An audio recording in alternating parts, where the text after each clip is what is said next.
Hey guys, Garrett197 again, this time with a review of the YMS09 DOM Tropical Test Type from the MSV line. And let me warn the casual Gunpla builders, this kit does require glue and also a little bit of painting. He's molded in sandy brown and also grey. And let me tell you, for a kit from 1980, that's amazing. That's unique actually, because this is the only mobile suit, well, the only 144th scale kit from that time that I know of that is molded in two colors. Even the Gundam was molded in pure white. So this is pretty unique and a big surprise. So the only painting that you have to do in order to make him look good is the black for the visor. And that's all you have to do in order to make this guy look good. Extra touch-ups that you can do is paint the sandy brown, like I did here. You should also paint this part here sandy brown. Then these, I think they should be sandy brown as well. I'm not sure. The tank here should be red. And, oh yeah, the hilt of the heat saber should be painted sandy brown as well. And finally, something the manual and the box art don't agree on. According to the manual, this whole part here should be gray, but according to the manual, you don't have to. According to the box art, you don't have to paint it. So yeah, I of course decided to take the easy way out. For stickers, fantastic. For starters, you get the mono eye sticker, you get the red lining sticker here, and oh yeah, these are water slide decals. They're not just normal stickers. They're not rub-on, they're water slide. Wow. Then you get the 631 here, also on the legs, the same one. You get 4 of these 3 stickers. Well, I decided to place this one here because you actually have 2 spares. This one, and then you can still put another one anywhere you like. So you also have to use them on each of the arms. And then these, I don't really know what they are, kind of like lightning bolts, I think, but they look fantastic. And oh yeah, these yellow ones here are stickers, and that's all you get. Great. I do have to say only the MSVs come with extensive decals like this. On to articulation. The arms turn around all the way, go up all the way like that.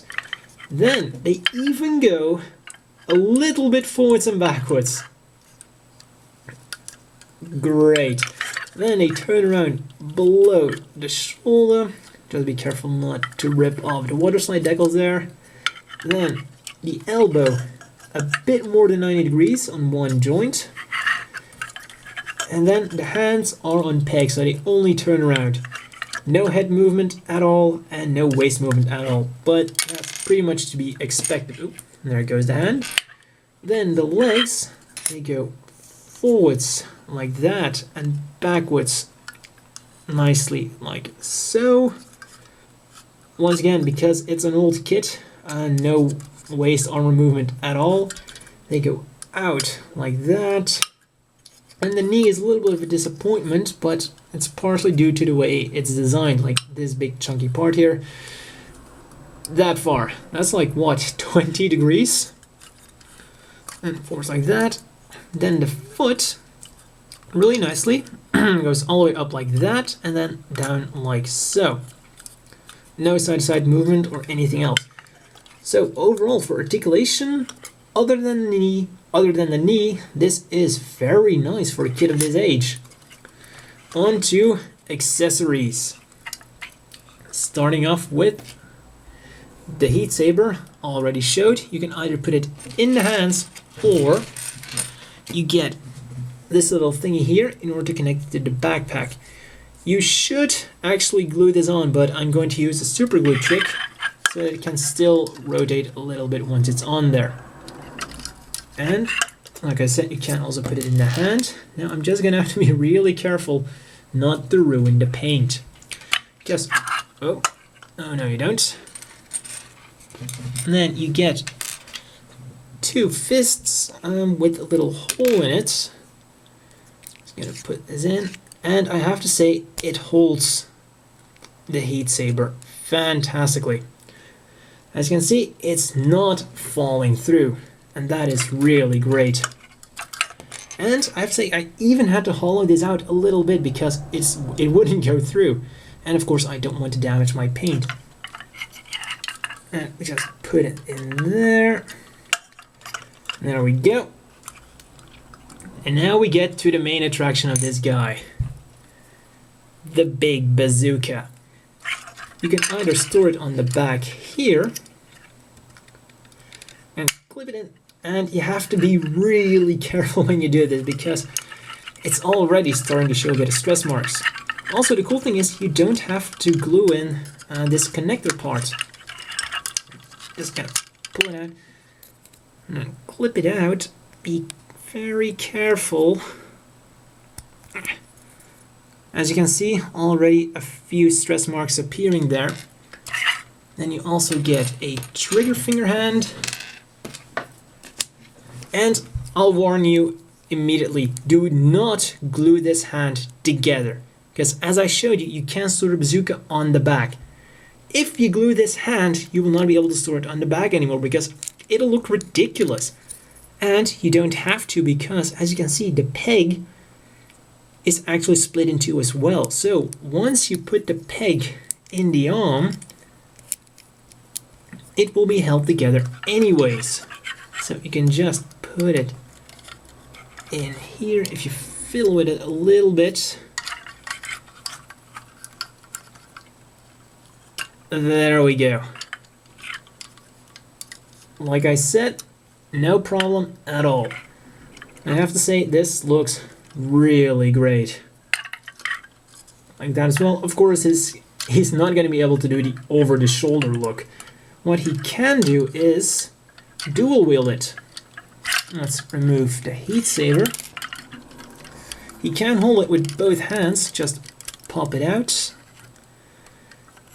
and put it in like that. I have to say it's not going to look as good, but he can do it. Like so. And then we bring this up. And this is also where that forwards and backwards movement of the shoulder really comes in handy. And there you go. This is kind of like the way the black TriStars used to fly around. Or used to hover around, I guess. Vroom. And, oh yeah, you also get this. This is from the Dom prototype. You could also use this, but of course, yeah, it's going to be a little bit pointless. Because of course this big hose here should connect that, and otherwise it's going to look a bit silly. But you could technically use it.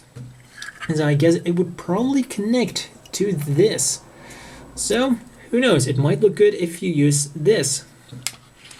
And those are all the accessories you get. Oh yeah, I just want to point out to be sure, the open hands are unfortunately hollow. As always, the inevitable question is, do you want to buy this? And I have to say, absolutely yes. Even if you don't really like painting, all you have to paint is the black here on the visor. The rest are just additional. So for a kid of this age, with such amazing decals, yes, it's a win. For 600 yen, it's one of the more pricey old kits, but it's worth it absolutely. If you like the way this looks, go for it. No doubt about it. And now, let's do a quick comparison with the original Dom. Fortunately, I don't have a model kit. But yeah, this kit looks wildly different. I mean, instead of spotting the differences, try to spot similarities.